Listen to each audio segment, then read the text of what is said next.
Welcome to my channel fun with physics. আজকে আমরা পড়ব ক্লাস 9-এর বায়ুমণ্ডলীয় চাপ, প্রমাণ বায়ুমণ্ডলীয় চাপ, টরিসেলির পরীক্ষা, ব্যারোমিটার যন্ত্র এবং ব্যারোমিটার যন্ত্রের সাহায্যে আমরা আবহাওয়ার পূর্বাভাস কী করে পাই আমরা এগুলো জানব। এবং তার সঙ্গে জানব যে ব্যারোমিটারকে চাঁদে নিয়ে গেলে কী হবে, ব্যারোমিটার আমরা পারদ ব্যবহার করি কেন, এবং ব্যারোমিটার যন্ত্রের সঙ্গে থার্মোমিটার যুক্ত করা হয় কেন, আমরা এগুলো জানব। এবং আমরা বিগত ক্লাসে জেনেছি চাপ কী এবং ঘাত কী। যারা আগের ক্লাস দেখোনি বা চাপ এবং ঘাত সম্পর্কে কনসেপ্ট সম্পূর্ণ ক্লিয়ার হয়নি তাদেরকে বলবো তোমরা আগের ভিডিওগুলো দেখে নিয়ে এই ক্লাস দেখো, তাহলে তোমাদের 100% কনসেপ্ট ক্লিয়ার হয়ে যাবে। এবং বিগত ক্লাসের লিঙ্ক আমার এই ক্লাসের ডেসক্রিপশন বক্সে দেওয়া আছে। তাই আমি বিগত ক্লাসে চাপ সম্পর্কে কি বলেছি, যে কোনো একটি তলের উপর একক ক্ষেত্রফলে লম্বভাবে যে প্রযুক্ত বল তাকে আমরা বলি চাপ। যেমন আমিও কি এই মেঝের উপরে চাপ প্রয়োগ করেছি, মানে চাপ বলতে কি বোঝায়, বল বাই ক্ষেত্রফল। তাহলে আমি আমার ওজনের দরুন এই মেঝের উপর কি একটা চাপ প্রয়োগ করেছি, তাহলে আমার দরুন বা আমার দ্বারা এই মেঝের উপরে কি পরিমাণ চাপ অ্যাপ্লাই করেছি। চাপ বলতে কি বোঝায়, বল বাই ক্ষেত্রফল, তোমরা জানো। তাহলে আমার ওজনটাই কি, আমার যে পরিমাণ ওজন ওটাই তো আমার দ্বারা মেঝের উপরে ক্রিয়াশীল বল। তাহলে আমার ওজন বাই আমি যতটা ক্ষেত্রফলের উপর দাঁড়িয়ে আছি সেই ক্ষেত্রফল দিয়ে ভাগ করলে আমি আমার ওজনের দরুন কী পরিমাণ বল কী পরিমাণ চাপ অ্যাপ্লাই করেছি সেটা আমি সহজে পেয়ে যাব। এবং তোমাদের এর আগের ক্লাসে বলেছি তরলও তার ওজনের দরুন তার অভ্যন্তরে কোনো একটা বিন্দুতে চাপ প্রয়োগ করে। তাহলে কোনো কঠিন বস্তুও তার ওজনের দরুন কোনো একটা বিন্দুতে চাপ প্রয়োগ করে, এবং তরলও তার ওজনের দরুন তার অভ্যন্তরে কোনো একটা বিন্দুতে চাপ প্রয়োগ করে। ঠিক তেমন গ্যাসও তার ওজনের দরুন কোনো একটা বিন্দুর উপরে চাপ প্রয়োগ করে। আর অ্যাকচুয়ালি যে আমরা বায়ুমণ্ডলের মধ্যে ডুবে আছি, পৃথিবীকে ঘিরে প্রায় 1600 কিলোমিটার পর্যন্ত আমাদের পৃথিবীর বায়ুমণ্ডল আছে। এবং পৃথিবীর বায়ুমণ্ডলের মধ্যে nitrogen gas, oxygen gas, carbon dioxide, কিছু নিষ্ক্রিয় গ্যাস এবং কিছু জলীয় বাষ্প আছে। তাহলে ওদেরও কি কিছু ভর আছে। তাহলে বায়ুমণ্ডলের ভর আছে মানে বায়ুমণ্ডলের ওজন আছে। তাহলে বায়ুমণ্ডলও তার ওজনের দরুন কোনো একটা বিন্দুর উপরে চাপ প্রয়োগ করে। তাহলে যেহেতু আমরা বায়ুমণ্ডলের মধ্যে আছি, মানে অ্যাকচুয়ালি আমরা বায়ুমণ্ডলের মধ্যে ডুবে আছি, তাহলে বায়ুমণ্ডলে কি তার ওজনের দরুন আমাদের উপরে একটা চাপ প্রয়োগ করেছে। এবার বলবে কই স্যার আমরা সেটা তো বুঝতে পারি না, যে বায়ুমণ্ডল তার ওজনের দরুন যে চাপ প্রয়োগ করেছে আমাদের উপরে সেটা তো আমরা বুঝতে পারি না। ইয়েস, যে আমরা সেটা বুঝতে পারি না যে বায়ুমণ্ডল তার ওজনের দরুন আমাদের উপর যে চাপ প্রয়োগ করেছে সেটা আমরা অনুভব করতে পারি না। কেন পারে না তার কারণ কিন্তু আমি বলবো। কিন্তু বায়ুমণ্ডলে চাপ আছে আমি সেটা বুঝতে পারি, সেটা আমাদের উপর না, বাট অন্য আদার্স বস্তুকে দেখে আমরা বুঝতে পারি হ্যাঁ বায়ুমণ্ডল চাপ দিয়েছে বা বায়ু চাপ দিয়েছে।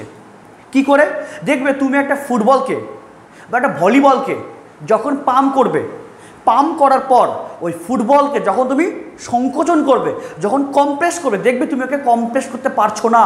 তাহলে কেন পারছো না, তুমি যখন চাপ প্রয়োগ করছো তাহলে তোমার ওই চাপকে ওই ফুটবল বা ভলিবলের মধ্যে থাকা বায়ু সেই তোমার চাপকেও প্রশমিত করে দিয়েছে।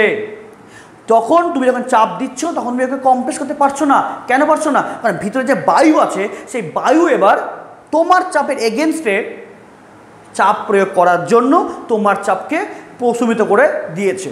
তারপর সবচেয়ে ভালো, তোমরা দেখবে বাড়িতে এরকম একটা ইঞ্জেকশন যেখানে কোনো সিরিঞ্জ ছাড়া, একটা ইঞ্জেকশন, ওই ইঞ্জেকশনের যে প্লাস্টিকের মুখটা আছে, প্লাস্টিক যেটা আছে ওর মুখটাকে না সামনের দিকে ধরে তুমি যদি পুশ করো তাহলে পুশ করে দেখবে যে ওই যেটা পিস্টনটা, মানে ইঞ্জেকশনের মধ্যে একটা জিনিস কি ওঠানামা করে, ওই পিস্টনটা তুমি যখন এই উপরে মুখটাকে বন্ধ করলে এবার যখন প্রেস করবে দেখবে যে ওই পিস্টনটা অল্প সামান্য যাওয়ার পর আর সম্পূর্ণ কিন্তু যেতে পারছে না, কেন? ওখানে বায়ু চাপ দিয়েছে। এছাড়াও এই বায়ুমণ্ডল চাপকে আমরা অনেক জায়গাতেই কাজে লাগাই, যেমন বিভিন্ন স্প্রেগুলোতে স্প্রে করে না, বিভিন্ন স্প্রে, ওই স্প্রেগুলোতে বায়ুমণ্ডল চাপকেই কাজে লাগানো হয়। তারপর টিউবওয়েল থেকে জল তোলার ক্ষেত্রে বায়ুমণ্ডল চাপকেই কাজে লাগানো হয়। তাহলে বায়ুমণ্ডল তার চাপের জন্যই কিন্তু আমরা জল তুলতে পারছি কল থেকে, বিভিন্ন স্প্রেগুলো কাজ করছে, বিভিন্ন পারফিউমে যে স্প্রে আমরা ইউজ করি সেই সব স্প্রে কিন্তু বায়ুমণ্ডল চাপের জন্যই কাজ করছে। তাহলে বায়ুমণ্ডল চাপ দিয়েছে, বাট সেটা আমরা আমাদের উপর অনুভব করতে পারি না, তার কারণও বলবো, ঠিক আছে? তাহলে আমরা অ্যাট ফার্স্ট জানবো যে বায়ুমণ্ডলীয় চাপ কাকে বলে। তাহলে প্রথম কি বললাম, যে বায়ুমণ্ডলে একটা ওজন আছে, তাহলে বায়ুমণ্ডলও তার ওজনের দরুন কোনো একটা বিন্দুতে একক ক্ষেত্রফলের উপর লম্বভাবে বল প্রয়োগ করে। তাহলে বায়ুমণ্ডলও তার ওজনের দরুন একটা চাপ প্রয়োগ করে। তাহলে সেই চাপটাই আমরা জানবো যে কাকে বলবো। তাহলে বায়ুমণ্ডলীয় চাপ কাকে বলবো? বায়ুমণ্ডল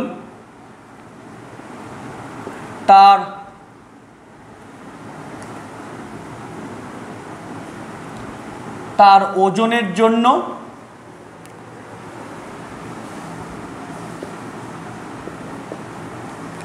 কোনো বিন্দুর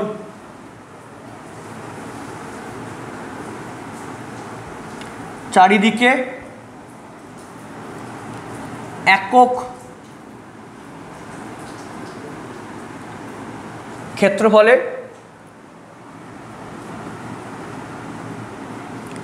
লম্বভাবে যে পরিমাণ বল প্রয়োগ করে তাকে বায়ুমণ্ডলীয়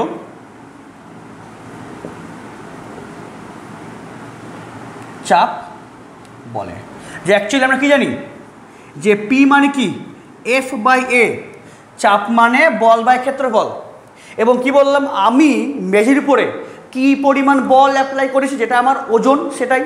তাহলে এই বলের জায়গায় কী লিখব, ওজন বাই ক্ষেত্রফল। ঠিক তেমন যে বায়ু তার ওজনের দরুন একক ক্ষেত্রফলে লম্বভাবে যে বল প্রয়োগ করে সেটা কি আমাদের ওই স্থানের বায়ুমণ্ডল চাপ, তাই তো? যে কোনো একটা স্থানে যদি একক ক্ষেত্রফল নিয়ে নিই, ওই একক ক্ষেত্রফলের উপর বায়ুমণ্ডল তার ওজনের দরুন যে বল প্রয়োগ করে লম্ব হবে সেটা কি আমাদের বায়ুমণ্ডলীয় চাপ হলো। এবার এই বায়ুমণ্ডলীয় চাপকে আমরা কি করে মাপব? এই বায়ুমণ্ডলীয় চাপ এটাকে প্রথম মেপেছিলেন ইটালির একজন বিজ্ঞানী, নাম হলো টরিসেলি। এবার আমরা জানবো যে টরিসেলির পরীক্ষা, টরিসেলি কী করে বায়ুমণ্ডলের চাপকে উনি মেপেছিলেন। খুবই ইম্পর্টেন্ট জিনিস, খুবই ইম্পর্টেন্ট একটা পরীক্ষা। দেখবে বিভিন্ন বইয়ে এই টরিসেলির পরীক্ষা দেওয়া থাকে, কিন্তু ম্যাক্সিমাম স্টুডেন্ট সেই টরিসেলির পরীক্ষাটা বুঝতে পারে না। সেই জন্য আমি এখানে মন দিয়ে দেখো, আমি এখানে বুঝাচ্ছি, তাহলে সম্পূর্ণ বুঝতে পারবে যে অ্যাকচুয়ালি টরিসেলির পরীক্ষা কী। এটা একটা আছে পাত্র, এর মধ্যে পারদ আছে। এবার টরিসেলি উনি 1 মিটার একটা কাচের নল নিয়েছিলেন এবং তার মধ্যে সম্পূর্ণ ভর্তি করে পারদ নিয়েছিলেন, এবং সেই 1 মিটার নলে সম্পূর্ণ পারদ ভর্তি করে তার উপরের মুখকে এক হাত দিয়ে চেপে এই যে পাত্র আছে পারদ ভর্তি ওর মধ্যে ডুবিয়ে দিয়েছিলেন। তাহলে কেমন ব্যাপারটা?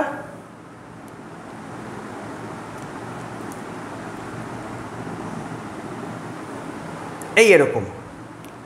তাহলে আগে এই টোটালটা কি ছিল, 1 মিটার নল বা 100 সেন্টিমিটার, যেখানে সম্পূর্ণ পারদ ছিল ভর্তি, যেখানে সম্পূর্ণ পারদ ছিল ভর্তি। তাহলে বুঝতে পারলে উনি কী করেছিলেন, একটা 1 মিটার কাচের নল নিয়েছিলেন, তার মধ্যে সম্পূর্ণ পারদ ভর্তি করে তার উপরের মুখকে হাত দিয়ে বন্ধ করে দিয়ে ওই যে পারদ ভর্তি পাত্রের মধ্যে উনি ডুবিয়ে দিয়েছিলেন। তাহলে এবার দেখো ঘটনা কি হয় বা কি হয়েছিল। এবার দেখো তো এই যে এই দিকটা এবং এই সাইডটা কি সম্পূর্ণ আছে উন্মুক্ত, এবং তাহলে উন্মুক্ত মানে কি, তার মানে এটা বায়ুমণ্ডলের মধ্যে আছে। তাহলে এই উন্মুক্ত প্রান্তে বায়ুমণ্ডল তার ওজনের দরুন কি একটা চাপ প্রয়োগ করেছে। আর অ্যাকচুয়ালি এই টোটাল মানে এক্সপেরিমেন্টটা যদি আমি আমার এই ঘরে করতাম তবুও কি, তবুও তো আমার এই ঘরেও কি বায়ু আছে, তাহলে এই ঘরও বায়ুমণ্ডলীয় চাপ দিবে বা বায়ু তার ওজনের দরুন চাপ দিবে। তাহলে উন্মুক্ত প্রান্তে বায়ুমণ্ডল তার ওজনের দরুন চাপ প্রয়োগ করেছে। তাহলে এই দুটো উন্মুক্ত প্রান্তে কে প্রয়োগ হয়েছে, বায়ুমণ্ডলীয় চাপ অ্যাপ্লাই হয়েছে। হলো, এবার এই দিকেও বায়ুমণ্ডল চাপ, এই উন্মুক্ত প্রান্তেও বায়ুমণ্ডল তার ওজনের দরুন চাপ দিয়েছে। তাহলে এবার এই বায়ুমণ্ডলের চাপটা যাবে কোথায়, যাবে কোথায়, তাহলে এই উন্মুক্ত প্রান্তে বায়ুমণ্ডল যে চাপ দিল সেই চাপটাই এই পারদের মধ্যে সঞ্চালিত হয়ে সেই চাপটাই সব দিকে এবার ছড়িয়ে পড়বে। তাহলে এবার সব দিকে মানে ডান দিকে বাম দিকে উপরে নিচে সব দিকে যাবে। এবার তুমি ধরো যে এটা একটা পয়েন্ট, তুমি ধরো এই পয়েন্টটা, এবার দেখো কী হবে। তাহলে এই উন্মুক্ত প্রান্তে বায়ুমণ্ডল যে চাপ প্রয়োগ করলো সেই চাপটাই পারদের মধ্যে দিয়ে সঞ্চালিত হবে এবং সব দিকে সেই চাপ অ্যাপ্লাই হবে। তাহলে এই উন্মুক্ত প্রান্তে এই চাপটাই এই পয়েন্টেও কাজ করছে। তাহলে এই যে উন্মুক্ত প্রান্তে বায়ুমণ্ডলের চাপ দিল সেই চাপটা পারদের মধ্যে সঞ্চালিত হয়ে সেটা উপর দিকেও একটা চাপ প্রয়োগ করবে। এবার দেখো এই নলের মধ্যে কি আছে, পারদ, এবং পারদেরও কি একটা নিজস্ব ওজন আছে। তাহলে এই নলে থাকা পারদ তার নিজস্ব ওজনের দরুন সেও নিচের দিকে একটা আবার চাপ প্রয়োগ করবে, ঠিক কিনা বলো। দেখো দুটো জিনিস দেখো, খুব ইম্পর্টেন্ট জিনিস। একটা এই উন্মুক্ত প্রান্তে বায়ুমণ্ডল চাপ দেওয়ার জন্য সেই চাপ তরলের অভ্যন্তরে বা ওই পারদের মধ্যে পারদের অভ্যন্তরে সঞ্চালিত হয়ে সেই চাপটাই উপর দিকে কাজ করছে। তাহলে এই চাপটাই, এই যে এই উপর দিকে চাপটাই সমান কার সঙ্গে, এই বায়ুমণ্ডলীয় চাপের সঙ্গে। কেন, এই উন্মুক্ত প্রান্তে বায়ুমণ্ডল যে চাপ দিয়েছে সেই চাপটাই এই পারদের অভ্যন্তরে সঞ্চালিত হয়ে উপর দিকে অ্যাপ্লাই হচ্ছে। কেন, ওর তো চাপ তো সব দিকে কাজ করবে, তোমরা জানো। এর আগের আমি ক্লাসে বলেছি কোনো একটা পয়েন্টে কোনো চাপ সব দিকে কাজ করে, আমি ফানেলের পরীক্ষা দিয়ে আমি দেখাইছিলাম। তাহলে এই উন্মুক্ত প্রান্তে বায়ুমণ্ডল যে চাপ দিয়েছে সেই চাপটাই তরলের বা এই পারদের অভ্যন্তরে সঞ্চালিত হয়ে সব দিকে সেই চাপ অ্যাপ্লাই করবে। তার মানে সব দিকের মধ্যে তাহলে উপর দিকেও অ্যাপ্লাই করবে। এবং এই স্তম্ভের মধ্যে যে পারদ আছে সেই স্তম্ভের মধ্যে পারদ তার ওজন ধরুন কী করবে, একটা নিচের দিকে চাপ প্রয়োগ করবে। এবং এবার ঘটনা ঘটবে যে এই নলে যে টোটাল 100 সেমি জুড়ে যে পারদ ছিল এবার আর থাকবে না। এবার দেখা যাবে যে পারদটা আস্তে আস্তে নামছে নামছে নামছে নামছে। তাহলে বলো তো বা ভাবো তো, তাহলে পারদটা নামছিল কেন, কেন নামছিল? আরে অ্যাকচুয়ালি বায়ুমণ্ডল মানে এই উন্মুক্ত অংশের উপর বায়ুমণ্ডল যে চাপ দিয়েছে সেই চাপটা তো পারদের মধ্যে সঞ্চালিত হয়ে উপর দিকে অ্যাপ্লাই করছে তো, কিন্তু আবার এই স্তম্ভে থাকা যে পারদ তারও ওজনে ধরুন কি ও একটা কি নিচে আবার চাপ দিচ্ছে।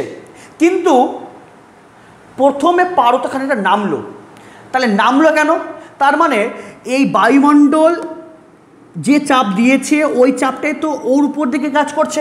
তাহলে নিশ্চয়ই তাহলে ওই 100 সেমি পারদ থাকাকালীন এই পয়েন্টে বায়ুমণ্ডল যে চাপ দিয়েছে সেই চাপ অপেক্ষা নিশ্চয়ই এই 100 সেমি পারস্তম্ভের চাপটা কি ছিল বেশি। ফলে বেশি থাকার জন্য ওর নাম ছিল। দেখো তো, তাহলে ও যত নামছে, ও পারদ যত নামছে তত কি পারদের হাইট কমছে। যত পারদের হাইট কমবে তত পারদের ওজন কি, আরে নলে থাকা তাহলে পারদের ওজন কি আস্তে আস্তে কমছে। তাহলে যত পারদ নামছে তত পারদের হাইট কমছে, তাহলে পারদের নলে থাকা পারদের ওজন কমছে। তার মানে নলে থাকা পারদের দ্বারা এই ওর নিম্নমুখী কি চাপটা কি কমছে। কারণ আমরা কি জানি, আমরা এর আগের দিন প্রমাণ করেছি চাপ ইকুয়ালস হচ্ছে পি মানে এইচ রো জি। তাহলে প্রথম দিকে কিন্তু নামছিল, কিন্তু এখানে যে এই পারদের মানে এই পাত্রের অভ্যন্তরে এই চাপটা কিন্তু সমান। কেন সমান? কারণ এই চাপটাই তো আমাদের বায়ুমণ্ডলীয় চাপের সমান।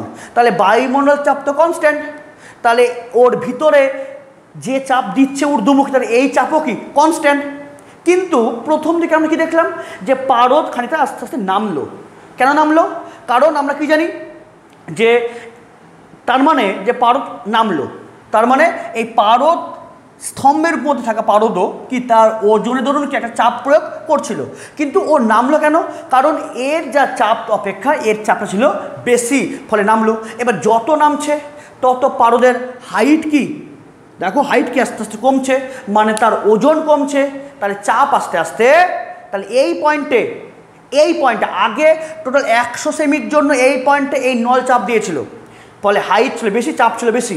এবার যত হাইট নামছে, কেন চাপ ছিল বেশি, যত নামছে তত কি পারদের হাইট কমছে, মানে নলে থাকা পারদের ভর কমছে, মানে নলে থাকা পারদের ওজন কমছে, তাহলে ওই পয়েন্টেই তাহলে নলে থাকা পারদ দ্বারা চাপ কমছে, এই যে হাইট কমছে না, তাহলে চাপ তো কমছে। তাহলে চাপ কিন্তু এই চাপ তো কনস্ট্যান্ট, তাই যত চাপ কমছে কমছে কমছে কমছে, তাহলে বলো তুমি ধরো যে এখানে চাপ আছে 5, সাপোজ এটা 5, আর এখানে কত আছে 10, তাহলে উপরে চাপ কি ছিল বেশি, তাহলে কমছে, কত হলো 9, তারপর কত হলো 7, কত হলো, কেন ও তো নামছে আসতে, কেন উপরে চাপটা কি আছে বেশি, ফলে নামছে, মানে হাইট কমছে, নলে পারদের ওজন কমছে, তাহলে এই পয়েন্টে চাপ কমছে, কমতে কমতে যখন কত হবে, কত কমছে, কমতে কমতে যখনই এই হাইটে নলের পারদের চাপটা যখনই এর সঙ্গে সমান হয়ে যাবে, তখন কি দেখব এই নলে কিন্তু পারদ আর নামছে না, এখানে নলে পারদটা এই হাইটে হয়ে গেছে কনস্ট্যান্ট। তার মানেই আমরা কি বলতে পারলাম যে এই নলে থাকা এই হাইটের পারদের যে চাপ, ওই চাপটাই এই পারদের অভ্যন্তরে ঊর্ধ্বমুখী চাপের সঙ্গে সমান। তাহলে এই ঊর্ধ্বমুখী চাপটা অ্যাপ্লাই কে করেছে, কার জন্য হয়েছে, এই বায়ুমণ্ডলীয় চাপের জন্য হয়েছে। তার মানে এই টরিসেলির পরীক্ষায় ওই কাচের নলে এই হাইটের পারদের যে চাপ, ওই চাপটাই তো সমান হচ্ছে পারদের অভ্যন্তরে ঊর্ধ্বমুখী চাপের সঙ্গে সমান। আবার এই ঊর্ধ্বমুখী চাপটা সমান কার সঙ্গে, এই বায়ুমণ্ডলীয় চাপের সঙ্গে। তার মানে এই টরিসেলির পরীক্ষায় কাচের নলে এই হাইটের পারদের যে চাপ, তাহলে ওটাই কি সমান আমাদের বায়ুমণ্ডলীয় চাপের সঙ্গে। টরিসেলি এভাবেই পরীক্ষা করেছিলেন এবং উনি এভাবেই বায়ুমণ্ডলীয় চাপকে পরিমাপ করেছিলেন। তাহলে এবার আমরা কি বলবো যে এই পারদ স্তম্ভের মধ্যে মানে এই কাচ নলের মধ্যে এই উচ্চতার পারস্তম্ভের যে চাপ, ওই চাপটাকে এবার সমান বায়ুমণ্ডলীয় চাপের সঙ্গে। তাহলে এবার আমরা বায়ুমণ্ডলীয় চাপ কাকে বলবো, বা ওই চাপের মানটা কত হবে, এই কাচ নলে থাকা এই উচ্চতার পারস্তম্ভ যে চাপ দিয়েছে ওর সঙ্গে সমান কি আমাদের বায়ুমণ্ডলীয় চাপ। এবং এই যে এই এইচের মানটা কত হয়, প্রায় হয় 76 সেন্টিমিটার। মানে প্রথমে কি ছিল 100 সেমি, কিন্তু বায়ুমণ্ডল চাপ ছিল কনস্ট্যান্ট, ফলে উপরে চাপ কি ছিল, হাইট বেশি ছিল, ওজন ছিল বেশি, ফলে চাপ ছিল বেশি, ফলে যত নামছে চাপ ছিল বেশি, ফলে কি তরল ফ্লো করে কোথায়, উচ্চচাপ থেকে নিম্নচাপে, ফলে নামছে, যত নামছে তত হাইট কমছে, ফলে নলে থাকা পারদের ওজন কমছে, তাহলে চাপ কমছে। তাহলে কমতে কমতে যখনই এই নলে পারদের হাইট যখনই 76 সেমি সমান হয়ে গেল, সেই সময় ও আর নামছে না। কেন নামছে না, এই 76 সেমি পারস্তম্ভের চাপটাই এই বায়ুমণ্ডল চাপের সঙ্গে সমান হয়ে গেছে। তার মানে আমরা একদম ডাইরেক্টলি বলতে পারবো এই 76 সেন্টিমিটার পারস্তম্ভের চাপটাই কি আমাদের বায়ুমণ্ডল চাপের সমান। টরিসেলি এভাবেই পরীক্ষা করেছিলেন। বোঝা গেল কি না, বোঝা গেল কি না, খুবই ইম্পর্টেন্ট কনসেপ্ট। তাহলে ভাবো, তাহলে টরিসেলি এভাবে পরীক্ষা করেছিলেন। এবং এখানে এই যে উপরে যে আছে এই উপরটা, এই উপরে কি শূন্যস্থান, তাহলে এই যে ফাঁকা স্থানকে আমরা কি বলি, টরিসেলির শূন্যস্থান। তাই তোমরা কি বলবে, এই টরিসেলির পরীক্ষায় কাচ নলের উপরে এই ফাঁকা স্থানকে কি বলি? টরিসেলির শূন্যস্থান। কিন্তু প্রকৃতপক্ষে এই স্থানটা সম্পূর্ণ শূন্য না, প্রকৃতপক্ষে এই স্থানটা সম্পূর্ণ শূন্য না। এই ফাঁকা স্থানে থাকে পারদ, থাকে বাষ্প। তোমাদের খুবই ইম্পর্টেন্ট, পরীক্ষায় আসে যে টরিসেলির শূন্যস্থান কাকে বলে এবং টরিসেলির শূন্যস্থানে কে থাকে। তাহলে টরিসেলির পরীক্ষায় কাঁচনলের উপরে যে ফাঁকা স্থানকে কি বলি? টরিসেলির শূন্যস্থান। এবং এই ফাঁকা অংশে থাকে পারদ, বাষ্প থাকে, পারদ বাষ্প থাকে। এবার প্রশ্ন হলো, এখানে পারদ নেওয়া হয় কেন? এখানে পারদ নিয়ে কেন করলেন? শুনুন, দেখো তো, দেখো পারদ নিয়ে কেন করলেন? তাহলে পি মানে কি? এইচ রোজি, তাই তো? তার মানে এখানে আমি যে কোনো তরলই ইউজ করতে পারতাম, হতো, কিন্তু আমরা পারদ নিলাম কেন? বা অ্যাকচুয়ালি টরিসেলি পারদ নিলাম কেন? আর অ্যাকচুয়ালি আমরা পারদ দিয়েই করি। আমরা কিন্তু পারদ দিয়েই করি। দেখো কেন?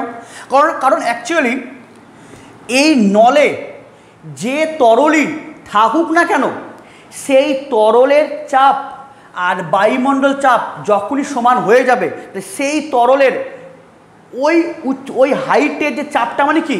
আমাদের বায়ুমণ্ডলীয় চাপের সমান। কিন্তু যদি অন্য তরল নিতাম, যেমন জল বা বিভিন্ন অ্যালকোহল, জল এবং অ্যালকোহলের না ঘনত্ব খুবই কম। দেখো চাপ মানে কি? চাপ মানে হচ্ছে হাইট ইন্টু ঘনত্ব ইন্টু জি। তাই আমি যে কোনো তরল নিলেই কি? যে কোনো তরল নিলেই পরীক্ষাটা হতো। মানে যে কোনো তরলের ক্ষেত্রে এখানকার চাপটা কি? Always constant. মানে এই বায়ুমণ্ডল চাপটা তো কনস্ট্যান্ট, তাহলে এই হাইটের চাপটা যখনই বলবো বায়ুমণ্ডল চাপের সঙ্গে সমান, তাহলে এই হাইটের তরলের চাপ মানে আমাদের বায়ুমণ্ডল চাপ। মানে যে কোনো তরল নিলেই কিন্তু এই হাইটের চাপটা এই বায়ুমণ্ডল চাপের সঙ্গে হতো সমান। তার মানে এই চাপটা কি আমাদের? এই চাপটা কিন্তু আমাদের কনস্ট্যান্ট। কেন? বায়ুমণ্ডল চাপ মানে হচ্ছে এটা আমাদের কনস্ট্যান্ট। কিন্তু যদি নিতাম পারদ ব্যতীত, যদি অন্য নিতাম লিকুইড, জল, অ্যালকোহল, যদি নিতাম এইসব তরল, তাহলে এইসব তরলের ঘনত্ব হয় খুব কম, ঘনত্ব হয় খুবই কম। তাহলে ঘনত্ব যদি খুব কম হয়ে যায়, তাহলে এই চাপ থাকে, তো চাপ তো কনস্ট্যান্ট, তাহলে ঘনত্ব কম হওয়ার জন্য এই হাইটটাকে কি হওয়া প্রয়োজন? তাহলে অনেক বেশি হবে। দেখো চাপ তো কনস্ট্যান্ট, কেন? এখানে বায়ুমণ্ডল চাপ যা দিবে এই এইচ হাইটে যে তরল সেম চাপ দিবে, তাহলেই আমরা বায়ুমণ্ডল চাপটাকে ওই তরলের হাইটের চাপের সমান বলতে পারবো। তাহলে এই চাপ তো আমাদের কনস্ট্যান্ট, বাট তরলের ঘনত্ব যদি খুব কম হয়, তাহলে এই চাপটাকে কনস্ট্যান্ট করার জন্য তাহলে কি এইচ আমাকে অনেক বেশি করতে হবে। যেমন ধরো এরকম, ধরো যে এটা হচ্ছে 100, তাহলে এটা তো কনস্ট্যান্ট 100, তার মানে দেখো এইচ কত হয়? 20 ইন্টু 5 এটা হয়। কিংবা আমরা কি করতে পারি? 25 ইন্টু 4 করতে পারি, তাই তো? মানে অ্যাকচুয়ালি এটা তো কনস্ট্যান্ট, তাহলে এটা কনস্ট্যান্ট হওয়ার, এই মানটা কনস্ট্যান্ট হওয়ার জন্য আমি যদি পারদ ছাড়া অন্য নিতাম লিকুইড, জল বা অ্যালকোহল, তাহলে সেক্ষেত্রে না এই ঘনত্বর মানটা খুবই কম। তাহলে এই ঘনত্বর মান যদি খুব কম হয়ে যায়, এটা খুবই কম হয়, বাট পি তো কনস্ট্যান্ট, তাহলে এদের গুণফলটাকে 100 মানে কনস্ট্যান্ট করতে হবে। তাহলে যদি অন্য তরলের ঘনত্ব খুব কম হওয়ার জন্য এইচটা কি অনেক বেশি হওয়া প্রয়োজন। তাহলে যদি অন্য লিকুইড দিতাম তাহলে পরীক্ষা হতো, কিন্তু ওদের কি ঘনত্ব খুব কম হওয়ার জন্য ওই তরলের হাইট অনেক বেশি হতো, যেটা আমাদের ব্যবহারিক ক্ষেত্রে বা এক্সপেরিমেন্ট কি করার ক্ষেত্রে অনুপযোগী। সেই জন্য আমরা নিই পারদ। ফলে কি পারদের ঘনত্ব বেশি, তার ফলে কি আরে চাপ তো কনস্ট্যান্ট, তাহলে পারদের ঘনত্ব বেশি, তাহলে গুণফলটাকে একই রাখার জন্য তাহলে এবার হাইটটা কম হওয়া প্রয়োজন। তার মানে পারদের ঘনত্ব কি বেশি হওয়ার জন্য পারদের যে হাইট পাই সেটা আমাদের ব্যবহারের ক্ষেত্রে উপযোগী, ফলে আমরা পারদ ব্যবহার করি। এছাড়াও পারদ ব্যবহারের আরও কারণ আছে, সেটা আমি আস্তে আস্তে বলছি। যখন বলবো ব্যারোমিটার আমি তারও কারণ মানে তখন আমি বলবো, ঠিক আছে? তাহলে আপাতত কি বললাম? যে পারদ ব্যবহার করার কারণ কি বললাম? যে পারদের ঘনত্ব বেশি হওয়ার জন্য ওর হাইটটা কি হয়? কম হয়, যেটা আমাদের ব্যবহারিক ক্ষেত্রে উপযোগী, সেটা আমরা পারদ ব্যবহার করে থাকি। হলো। এবার দেখো তাহলে এটাকে আমাদের টরিসেলের পরীক্ষা, এবং বললাম যে এখান থেকে উনি কি করে বায়ুমণ্ডল চাপটাকে মাপলেন। এবার দেখো, এবার তোমাদের যদি প্রশ্ন হয় স্যার এই নলের প্রস্থচ্ছেদের ক্ষেত্রফল, মানে এই যে নলটাকে আমরা যে ইউজ করেছি এই নলের ক্ষেত্রফল কত হওয়া প্রয়োজন? সরু নিলে কী হতো, যদি আমি নিতাম সরু যদি নিতাম সরু তাহলে কী হতো, বা যদি কেউ বলো স্যার যদি নিতাম অনেক যদি বড় নিতাম ক্ষেত্রফল তাহলে কী হতো, তাহলে বলবো যে কোনো পরিবর্তনই হতো না। কেন? যে চাপটা তার প্রস্থচ্ছেদে যে ক্ষেত্রফল তার উপর নির্ভর করে না। কেন? দেখবে আমি তোমাদের এর আগের ক্লাসে করাইছি তরলের অভ্যন্তরে কোনো বিন্দুতে চাপ নির্ণয়, দেখবে ওই চাপ নির্ণয়ের ক্ষেত্রে ওই প্রস্থচ্ছেদের ক্ষেত্রফল উপরে আর নিচে কেটে যায়। ফলে কি যে কোনো অভ্যন্তরে যে চাপটা সেটা কিন্তু কখনোই তার ক্ষেত্রফলের উপর নির্ভর করে না। সেই জন্য টরিসেলের পরীক্ষায় যদি সরু নল নিই তবুও সমস্যা নাই, আর যদি মোটা নল নিই তবুও সমস্যা নাই। কিন্তু একটা সমস্যা আছে, সেটা হচ্ছে যদি আমরা খুবই সরু নল নিই তাকে কী বলি, কৌশিক নল। যদি খুবই সরু যদি নল নিই কৌশিক নল, তাহলে সেক্ষেত্রে কিন্তু পৃষ্ঠটানজনিত একটা সমস্যা হয়ে থাকে। বাট ওই মানে কৌশিক নল মানে খুবই সরু নল, দেখবে তোমাদের গামছাতে দেখবে যে খুবই সূক্ষ্ম না রন্ধ্র আছে গামছার মধ্যে বা রুমালের মধ্যে, না দেখবে খুবই সূক্ষ্ম ফাঁকা স্থান আছে, ওগুলাকে কী বলি আমরা, কৌশিক নল। মানে ওরকম ছিদ্রযুক্ত যদি নল নিই, একদম আমাদের মাথার চুলের যদি সমান যদি নল নিই, তাহলে কিন্তু এখানে পৃষ্ঠটানজনিত একটা ত্রুটি আসবে। বাট এছাড়াও এরকম নর্মালি নল নিলে, যেগুলো আমি ইউজ করি এরকম টাইপের নল নিলে কোনো সমস্যা নাই। তাহলে যদি প্রশ্ন আসে এই টরিসেলের পরীক্ষায় সেই কাঁচ নলের ক্ষেত্রফল চেঞ্জ করলে চাপের কি চেঞ্জ হবে, তোমরা কি বলবে, কোনো চেঞ্জ হবে না, কোনো চেঞ্জ হবে না। কেন?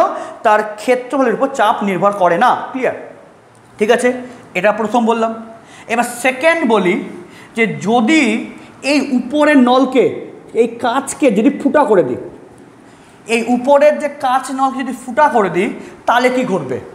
যদি একে যদি ফুটা করে দিই তাহলে দেখব যে এই চাপের মানটা কমে গেছে। কেন কমে গেছে?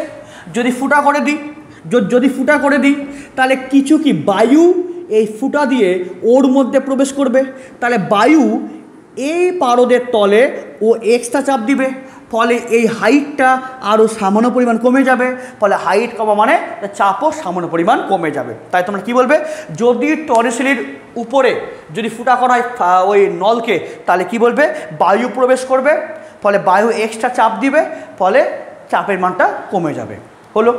এবার যদি তোমরা বলো যে এবার এই নলকে যদি এভাবে খাড়া করে না রেখে যদি এভাবে ব্যাকা করে রাখি তাহলে কি হবে? খাড়া করে না রেখে যদি রাখি ব্যাকা করে তাহলে কি হবে?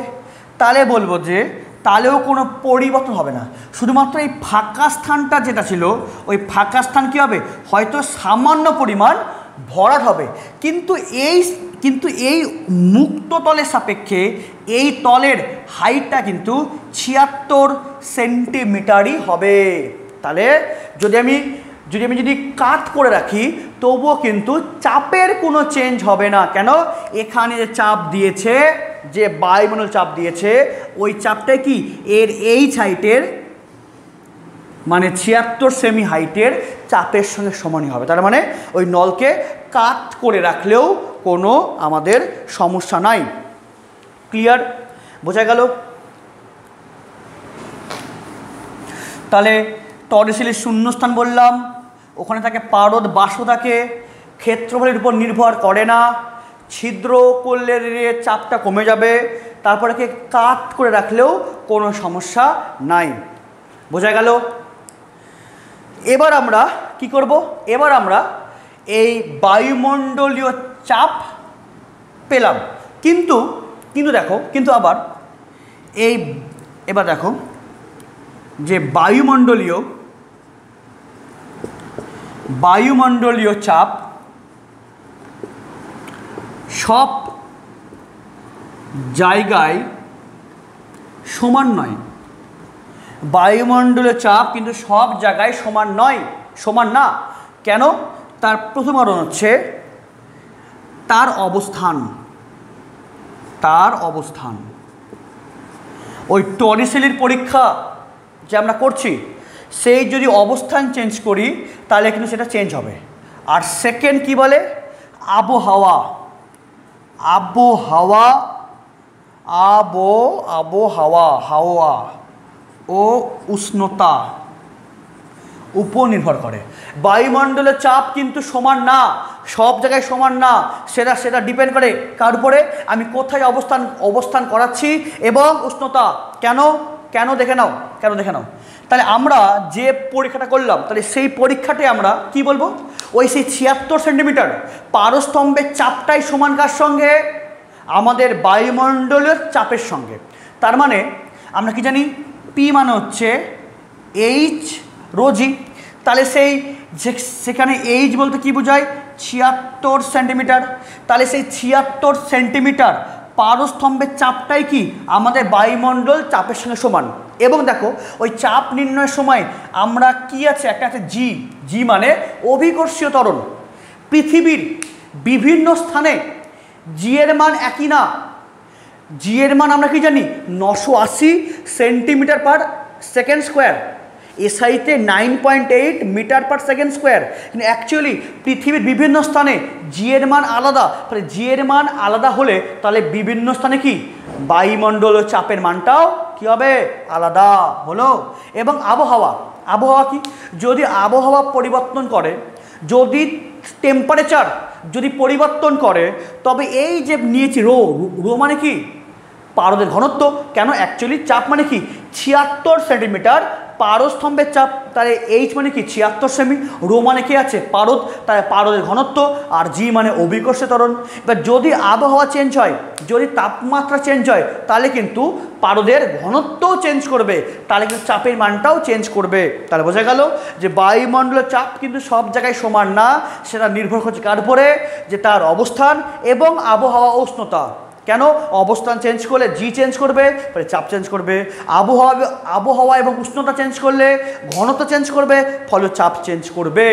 সেই জন্য আমরা একটা স্ট্যান্ডার্ড অ্যাটমসফিয়ারিক প্রেশার নিই। কেন? বিভিন্ন স্থানে কি বায়ুমণ্ডলের চাপ বিভিন্ন হবে, এই সব কারণের জন্য। সেই জন্য আমরা কি করি? এই বায়ুমণ্ডলের চাপ একটা অ্যাকুরেট করার জন্য বা একটা স্ট্যান্ডার্ড মান নেওয়ার জন্য আমরা কি করি? সেক্ষেত্রে আমরা নিয়ে হচ্ছে প্রমাণ বায়ুমণ্ডলীয় চাপ। সেই জন্য আমরা কি নিই? প্রমাণ বায়ুমণ্ডলীয় চাপ। প্রমাণ বায়ুমণ্ডলীয় চাপ, এটা কিন্তু অনলি বায়ুমণ্ডলীয় চাপ। এটা আবার প্রমাণ বায়ুমণ্ডলীয় চাপ। কাকে বলে? প্রমাণ বায়ুমণ্ডলীয় চাপ বলে 45 ডিগ্রি অক্ষাংশে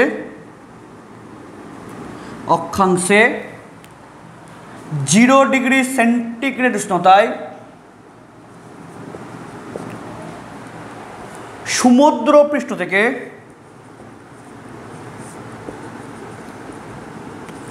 থেকে 76 সেন্টিমিটার পারদ স্তম্ভের চাপকে প্রমাণ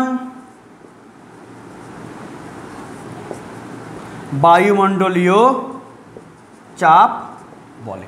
যে অ্যাকচুয়ালি কিন্তু দেখো, ওই 76 সেন্টিমিটার পারস্তম্ভের চাপই আছে, 76 সেন্টিমিটার পারস্তম্ভের চাপই কিন্তু আছে। কিন্তু যেহেতু অবস্থান এবং উষ্ণতা এর উপর ডিপেন্ড করছে, সেই জন্য ওই 76 সেই পারস্তম্ভে যাচ্ছে। বাট এবার কিন্তু ওই অবস্থানকে ফিক্সড করলো এবং উষ্ণতা ফিক্সড করলো। তাহলে কত উষ্ণতা? 0 ডিগ্রি উষ্ণতা। এই 0 ডিগ্রি সেন্টিগ্রেড উষ্ণতা বলতে কি বোঝায়? প্রমাণ উষ্ণতা। এবং 45 ডিগ্রি অক্ষাংশ। তার মানে এক্ষেত্রে জি কত? জি হচ্ছে 900 ওই 80/81 এত সেমি পার সেকেন্ড স্কোয়ার।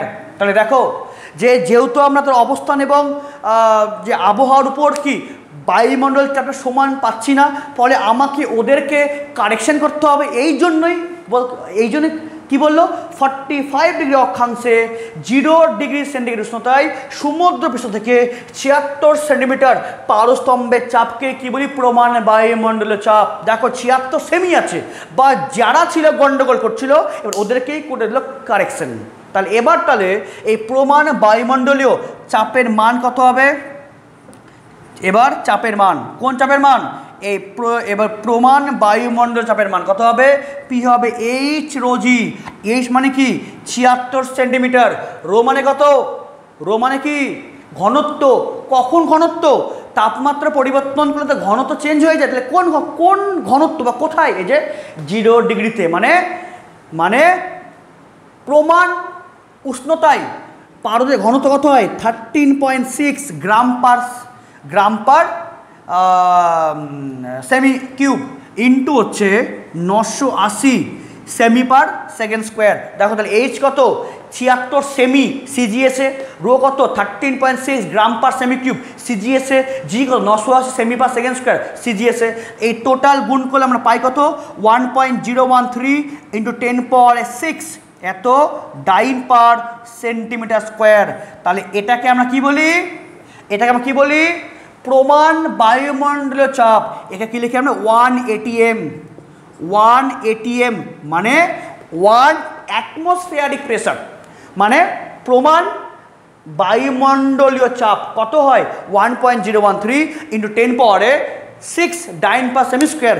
এটা কিন্তু পরবর্তীতে অনেক কাজে লাগবে, তোমাদের ক্লাস 10এও কাজে লাগবে। হ্যাঁ, যে এটা বলতে কি বোঝায়? বায়ুমণ্ডলীয় চাপ, বা সেটা কি প্রমাণ। তাহলে এটাকে আমরা কি বলবো? আমাদের বায়ুমণ্ডলীয় চাপ মানে 1 অ্যাটমসফিয়ারিক প্রেসার। কত?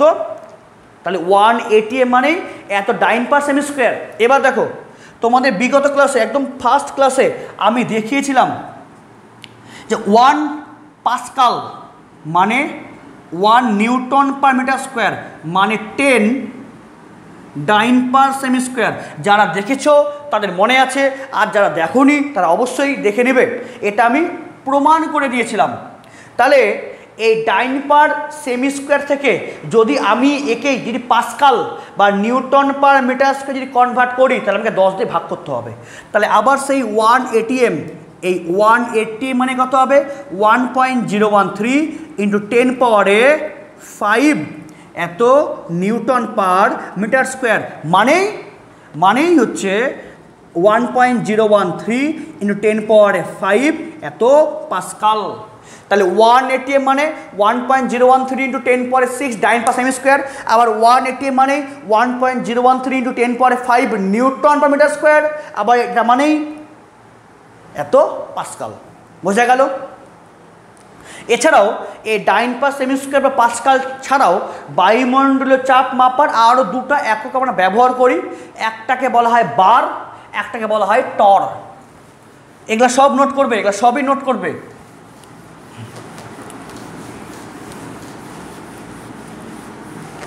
এছাড়াও আমরা দুটি একক ব্যবহার করি। একটা কি বলে? বার, BAR বার। হ্যাঁ, যে বায়ুমণ্ডল চাপ মাপার আর দুটি একক বার এবং টর। এবার 1 বার বলতে কি বোঝায়? 1 বার বলতে বোঝায় 10⁶ ডাইন পার সেমি স্কোয়ার। তাহলে বলো, তাহলে এখানে কি আছে? তা দেখো এখানে আমরা কি পেয়েছি অলরেডি? 1 ATM মানে হচ্ছে 1.013 into 10⁶ dyne per semi square. এটাতে আমরা অলরেডি পেয়ে গেছি। তাহলে এই 10⁶ ডাইন পার সেমি স্কোয়ার, তাহলে এই টোটালটা মানে কি 1 বার। তাহলে কি লিখবো? যে 1 অ্যাটমসফিয়ারিক প্রেসার কত হবে? 1.013 বার। কেন? এটা মানেই তো কি 1 বার। তাহলে এত ইন্টু 1, তাহলে এত হচ্ছে বার। বোঝা গেল? তার মানে আবার দেখো, আবার আমরা কি লিখবো? দেখো আবার কি লিখবো? যে 1 ATM এত হলো বার, হলো। এবার দেখো আমরা আবার কি লিখবো? যে 1 ATM মানে কত? 1.013 ইন্টু 10⁵ এত নিউটন পার মিটার স্কোয়ার হলো, লেখা যাবে। ঠিক আছে, এটা রেখে দাও আপাতত। এবার টর, TORR টর। এই টর বলতে কি বোঝায়? টর বলতে বোঝায় যে 1 মিলিমিটার পারদ স্তম্ভের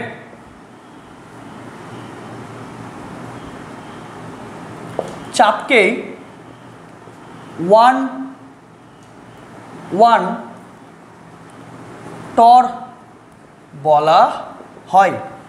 অ্যাকচুয়ালি 1 টর মানে 1 মিলিমিটার পারস্তম্ভের চাপ। যেমন তোমরা কী বললে 76 সেমি পারস্তম্ভের চাপ মানে 1 ATM, ঠিক তেমন 1 টর মানে 1 মিলিমিটার পারস্তম্ভের চাপ। তাহলে 1 টর মানে কি লিখবো? 1 টর মানে 1 মিলিমিটার পারস্তম্ভের চাপ এবং 1 টর হয় 1332.8 এত ডাইন পার সেন্টিমিটার স্কোয়ার। তাহলে এত ডাইন পার সেমি থেকে যদি পাস্কালে করি আমাকে 10 দিয়ে ভাগ করতে হবে, তাহলে হবে 133.28, এটা হবে এত হবে পাস্কাল। হলো? তাহলে 1 টর মানে কি পেলাম? তাহলে 1 টর মানে কি পেলাম? যে 133.28 এত নিউটন পার মিটার স্কোয়ার। হলো? তাহলে আমরা 1 ATM মানে এতবার পেয়েছি। আবার এখানে দেখো যে 1 ATM মানে এত পেয়েছি নিউটন পার মিটার স্কোয়ার, আবার এটা মানে এত। এবার আমি না দুটাকে ভাগ করব, যদি ভাগ করে দিই তাহলে আমরা ATM আর টরের মধ্যে সম্পর্ক পেয়ে যাব। এটাকে মুছছি, এগুলো সবই নোট করবে। এবার দেখো, এবার হচ্ছে 1 ATM বাই 1 টর, কী হবে? 1.013 × 10⁵ নিউটন পার মিটার স্কোয়ার।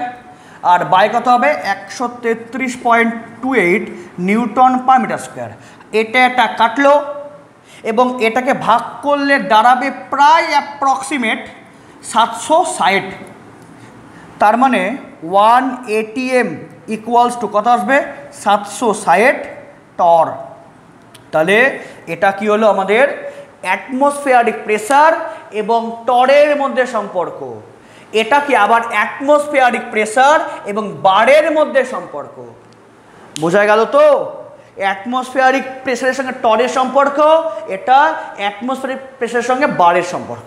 এগুলো সবই কিন্তু তোমাদের MCQতে আসতে পারে, সবই নোট করবে।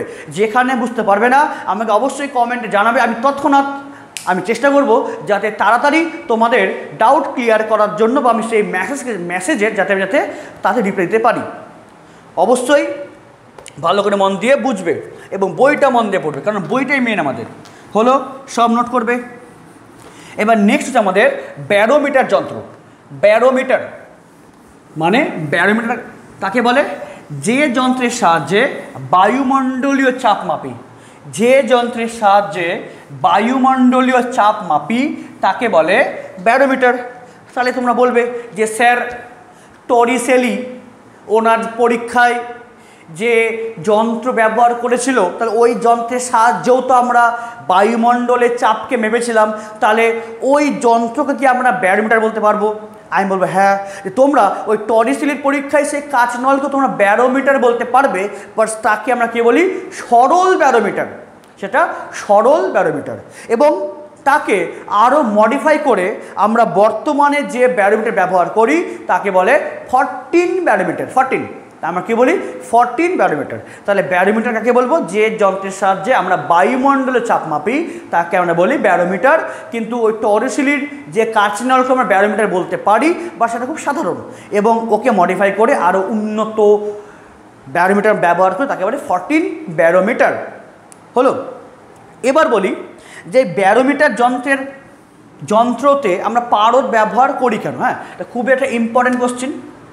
প্রথম হচ্ছে ব্যারোমিটার যন্ত্রে পারদ ব্যবহার করা হয় কেন? প্রথম বললাম ওই হাইটের সমস্যা। পারদ ছাড়া অন্য তরল ব্যবহার করলে তার ঘনত্ব খুব কম হতো পারদ অপেক্ষা, ফলে বায়ুমণ্ডল চাপের সমান চাপ আনার জন্য তার হাইটটা অনেক বেশি লাগতো।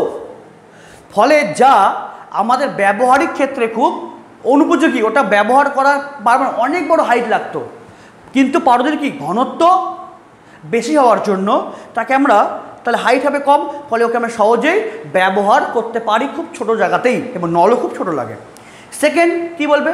সেকেন্ড হচ্ছে পারদ কাঁচ নলে লেগে থাকে না। দেখবে তোমরা কাচের গ্লাসে জল খাও, জল খাওয়ার পর দেখবে জল কিন্তু কাচের গ্লাসে লেগে আছে, অ্যালকোহলও কাচের গ্লাসে লেগে থাকে।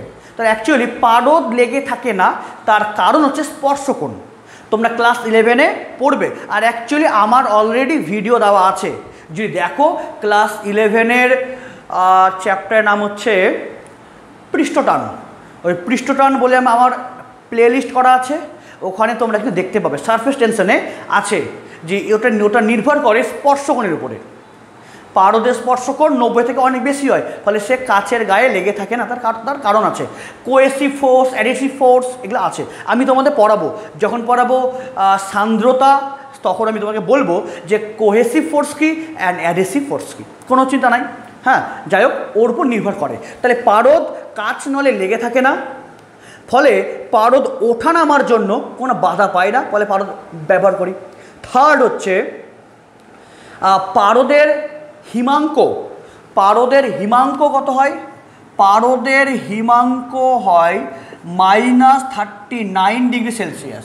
তার মানে আমাদের পৃথিবীর যেই সব স্থানে তাপমাত্রা খুবই কম মাইনাস, আমরা সেখানেও কিন্তু এই পারদের সাহায্যে এই পরীক্ষাটা করতে পারি। বোঝা গেল যে পারদের হিমাঙ্ক খুবই কম হওয়ার জন্য আমরা ওকে ব্যবহার করতে পারি। তাহলে পারদ ব্যাপারে বললাম। আর কি আছে? আর কি আছে?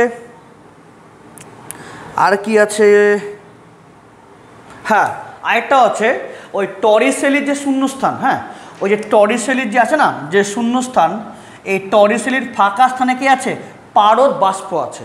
ফলে পারদ বাষ্প দ্বারা চাপ কম হয়। আর এখানে তো পারদ বাষ্প আছে যে বললাম, তাহলে ওই বাষ্প কী করবে? এই বাষ্প তো আবার এখানে চাপ দিবে, তাই যদি চাপ দেয় তাহলে আবার তাহলে তো পরিবর্তন হবে কিসের? তার যে মানের। কিন্তু পারদ বাষ্প থাকার জন্য এই পারদ বাষ্পের বাষ্পচাপ খুব কম হওয়ার জন্য সেই পরীক্ষাতে কোনো ব্যাঘাত করে না। আর কি বলবো? আরেকটা বলেছে যে পারদ কি খুব উজ্জ্বল, পারদ খুব উজ্জ্বল এবং চকচকে, সেই জন্য আমরা বাইরে থেকে আমরা পারদকে সহজেই দেখতে পারি। তাহলে কী বললাম? যে পারদের হিমাঙ্ক বললাম, পারদ চকচকে উজ্জ্বল বললাম, পারদের বাষ্পচাপ কম হওয়ার জন্য বললাম, পারদের ঘনত্ব কি অনেক বেশি হওয়ার জন্য কি হাইট কম হয়, ফলে ওকে আমরা সহজেই কম জায়গাতে করার উপযোগী, নলকূপের দৈর্ঘ্য মানে নলের দৈর্ঘ্য খুব কম হলেই হয়ে যায়। তারপর কি বললাম হচ্ছে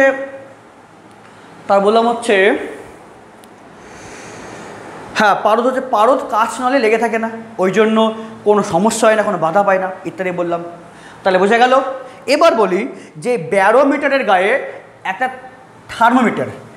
সেকেন্ড কোশ্চেন হচ্ছে যে ব্যারোমিটারের গায়ে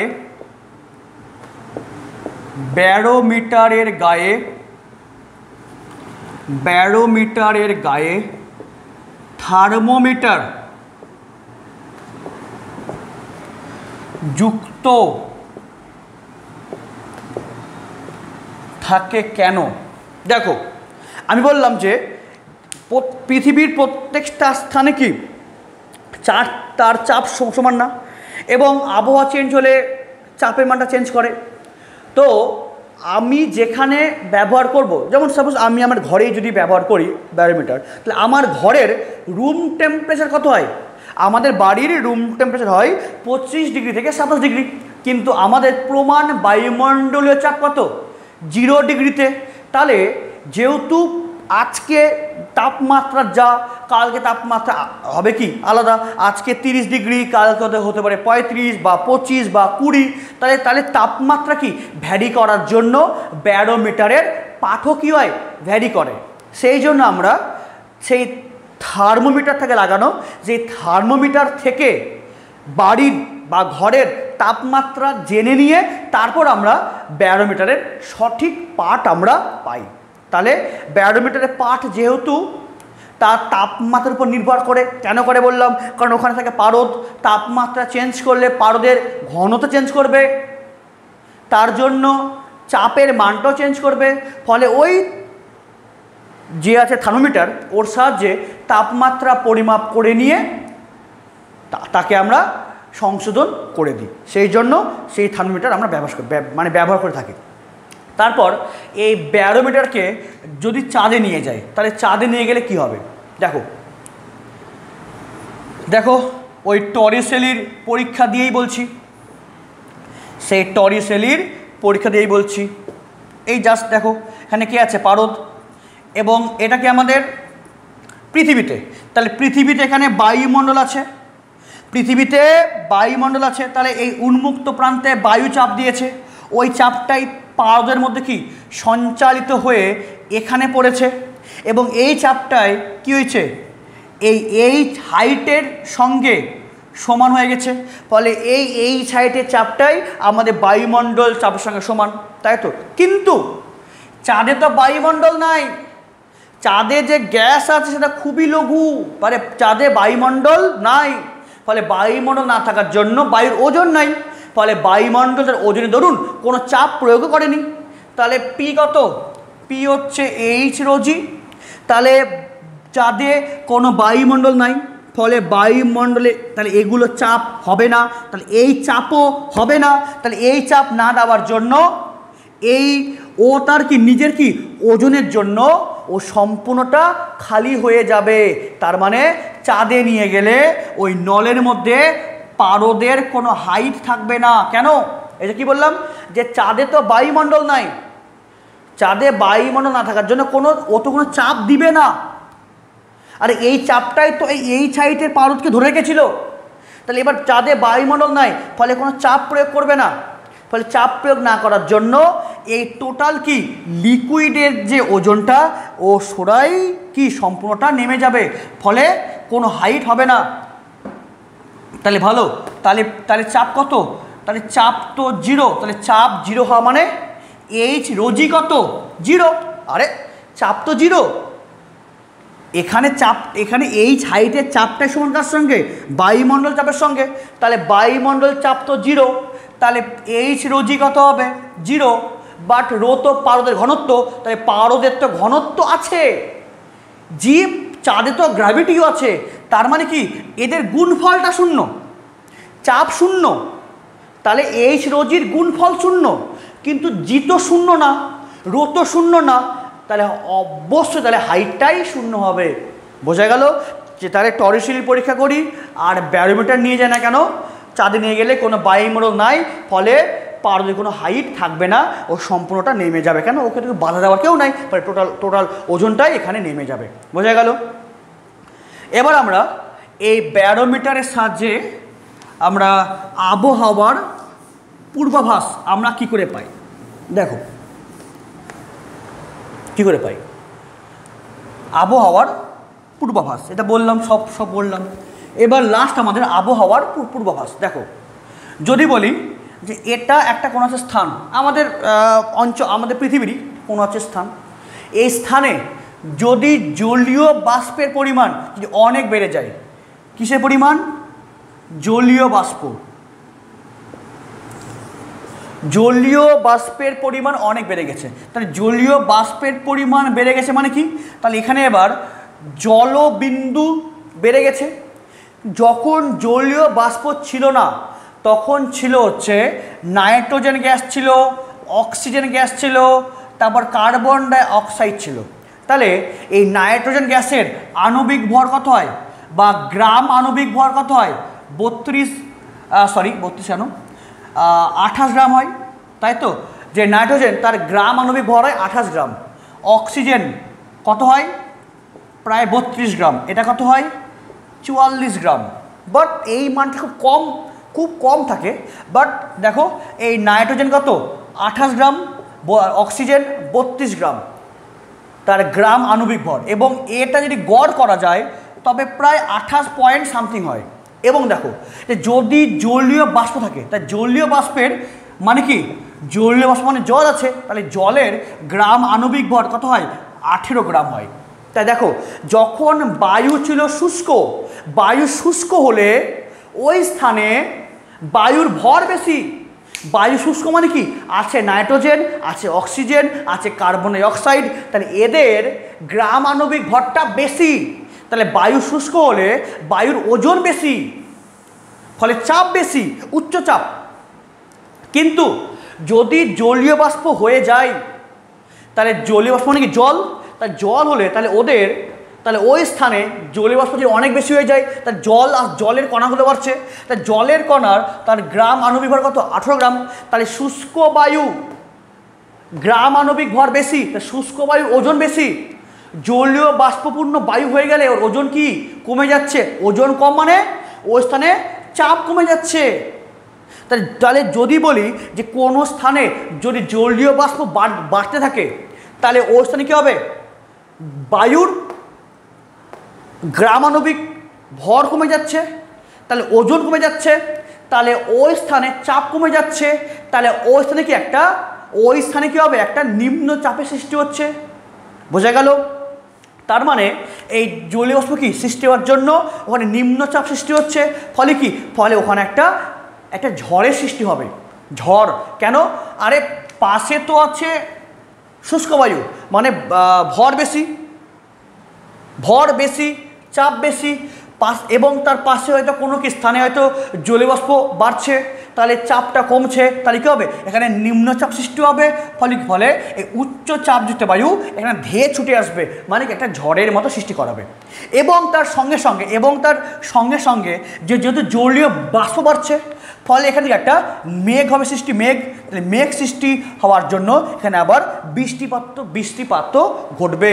তার মানে যদি দেখো তোমাদের বাড়িতে রাখা ব্যারোমিটারের পাঠ খুব স্লো করে কমছে, যদি ব্যারোমিটারের পাঠ মানে ব্যারোমিটারের পাঠটা যদি কমছে, মানে ব্যারোমিটার পাঠ কম মানে কি, তার চাপ কমছে। তাই চাপ কমলে তাহলে কোনো একটা স্থানে যদি ব্যারোমিটারের যদি পারদ নামে ধীরে ধীরে, আচ্ছা পারদ নামছে মানে কি, তার হাইট কমছে, তাহলে চাপ কমছে।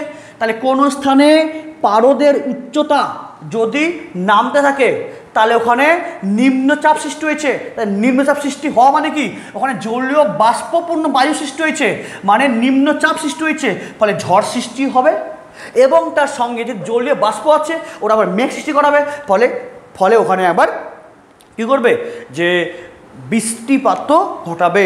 তাহলে যদি দেখি আমরা ব্যারোমিটারের পারস্তম্ভ যদি ধীরে ধীরে নামে, তাহলে ওই স্থানে নিম্নচাপ সৃষ্টি হবে, ফলে কি সেখানে ঝড়ের সৃষ্টি হওয়ার সম্ভাবনা আছে এবং বৃষ্টিপাতও ঘটবে। এবং যদি দেখো যে ওই ব্যারোমিটারের পাঠটা আস্তে আস্তে বাড়ছে, তাহলে কি বুঝবে, তাহলে বুঝবে যে আবহাওয়া আস্তে আস্তে স্বাভাবিক হচ্ছে। তাহলে কি চাপ বাড়ছে মানে কি, তাহলে এখানে ঘনত্ব আস্তে আস্তে বাড়ছে, মানে ভর বাড়ছে, চাপ বাড়ছে, তার মানে এখন তাহলে আর জলীয় বাষ্পপূর্ণ বায়ু কমে গেছে, তাহলে মেঘ আর সৃষ্টি হবে না, তাহলে নিম্নচাপ সৃষ্টি হবে না। বোঝা গেল? আর যদি দেখো যে কোনো একটা ব্যারোমিটারের মধ্যে পারস্তম্ভের পাঠ যদি হঠাৎ করে যদি নেমে যায়, খুব সাডেনলি যদি নেমে যায়, তাহলে কি বুঝবে, তাহলে ওই স্থানে একটা প্রচণ্ড অনেক বেশি কি একটা নিম্নচাপ সৃষ্টি হয়েছে, প্রচণ্ড নিম্নচাপ। কেন, পারদের হাইটটা কি সাডেনলি গেছে নেমে, তার মানে কি চাপ অনেক কমে গেছে, ফলে কি একটা প্রচণ্ড একটা নিম্নচাপ সৃষ্টি হয়েছে। ফলে কি নিম্নচাপ সৃষ্টি হওয়ার জন্য পার্শ্ববর্তী কি উচ্চচাপযুক্ত বায়ু ধেয়ে ছুটে আসবে, ফলে প্রবল ঝড়ের সৃষ্টি করবে, প্রচুর ঘূর্ণিঝড়ের সৃষ্টি করবে। এবং যেহেতু কি প্রচণ্ড নিম্নচাপ, ফলে জলীয় বাষ্প এত বেশি হয়ে গেছে, ফলে কি সেখানে এবার বজ্রপাত সহ বৃষ্টিপাত হবে। তাহলে যদি কি বলবে যে পারদের স্তম্ভের পাঠ যদি ধীরে ধীরে নামে, তাহলে বুঝবে যে সেখানে ঝড়ের সম্ভাবনা আছে, বৃষ্টিপাত হওয়ার সম্ভাবনা আছে। আর যদি উঠে আস্তে আস্তে, তাহলে কি বুঝবে, তাহলে সম্ভাবনা কম বা আবহাওয়া আস্তে আস্তে ভালো হচ্ছে। কিন্তু যদি সাডেনলি নেমে যায়, তাহলে কি সাডেনলি নেমে গেলে প্রচুর নিম্নচাপ সৃষ্টি হয়েছে, ফলে কি সেখানে উচ্চ বেগে বায়ু প্রবাহিত হবে, মানে প্রচুর ঝড় সৃষ্টি হবে, ঝড় হবে এবং বজ্রবিদ্যুৎ সহ বৃষ্টিপাত ঘটাবে। আর যদি যদি আবার যদি উঠে যায়, যদি পারস্তম্ভ যদি উঠে যায় তাহলে কী হবে, তাহলে নিম্নচাপটা নাই, জলীয়বাষ্প কম, তাহলে আবহাওয়া ভালো হচ্ছে। তাহলে পারস্তম্ভ ধীরে ধীরে নামলে কী হয় বললাম, আর সাডেনলি নামলে কী হয় বললাম। এবং তোমাদের কিন্তু এটা পরীক্ষায় আসে, ক্লাস 9-এর পরীক্ষায় আসে যে আমরা ব্যারোমিটারের সাহায্যে কি করে আবহাওয়ার পূর্বাভাস পাই।